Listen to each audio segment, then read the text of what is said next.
And our next speaker is Mrs. Armgard Way, Deputy Secretary General of Faroes National Commission for UNESCO. You have the floor.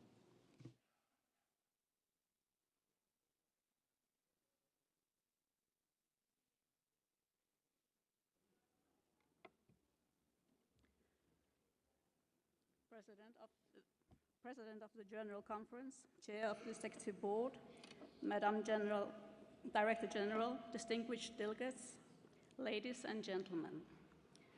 The role of UNESCO in building peace in the minds of men and women is more relevant than ever. Celebrating the 70th anniversary of UNESCO, we look forward to working together in the years to come. It's a great pleasure for me to attend this 38th General Conference and on behalf of the Faroese Minister of Education, Research and Culture, Mrs. Rigmor Dam, to speak at this prominent session. Being an associate member since 2009, the Faroes value the opportunity of cooperation in this global forum, and I would like to congratulate Montserrat with its associated membership of UNESCO. The 2030 Sustainable Development Agenda sets out to take the bold and transformative steps to shift the world onto a sustainable and resilient path. The global and broad mandate puts UNESCO in a central position in contributing to reaching the ambitious goals formulated for the next 15 years. With an ambition of eradicating extreme poverty and securing peace, human rights, education, gender equality, and the freedom of expression are central to a successful outcome of the Sustainable Development Agenda. The challenges are immense.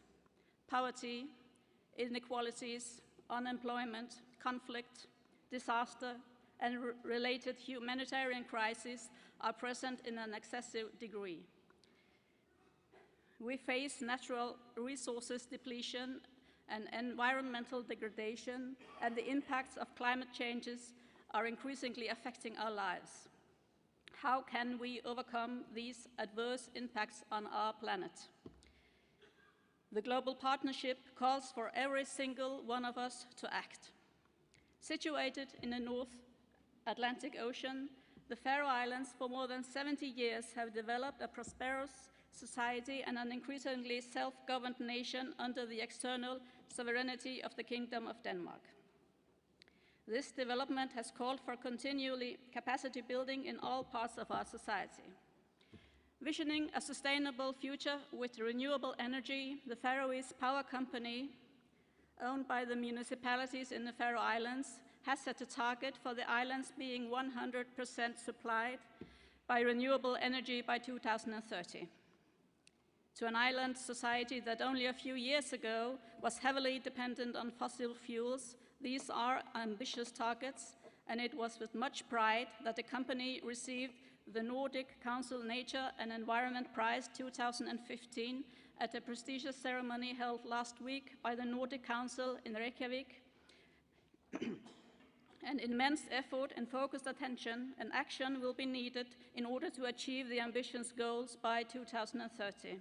Sharing knowledge and cooperation is key to achieve sustainable development and are highly relevant issues for UNESCO to foster. UNESCO's work on education is of particular importance as we strongly believe that the right to education for all is essential for societies to thrive. The Faroes welcome the commitment in the Framework for Action 2030 to inclusive and equitable quality education and lifelong learning for all.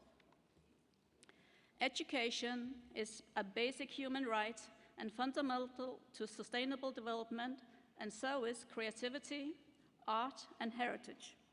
The destruction of a shared cultural heritage is heartbreaking, and we welcome the actions taken by UNESCO in this matter, including the campaign Unite for Heritage. We find that the standard-setting instruments in UNESCO's conventions and recommendations are of huge importance to national heritage management. Freedom of expression and the safety of journalists are issues that concern all of us and are valuable parts of UNESCO's work. In terms of gender equality, I am proud to inform you that for the first time, the recent government of the Faroes has gender equality as the share of men and women holding posts as ministers in the government is 50-50. After all, gender equality is a necessary foundation for the creation of a sustainable and peaceful society. Thank you for your attention.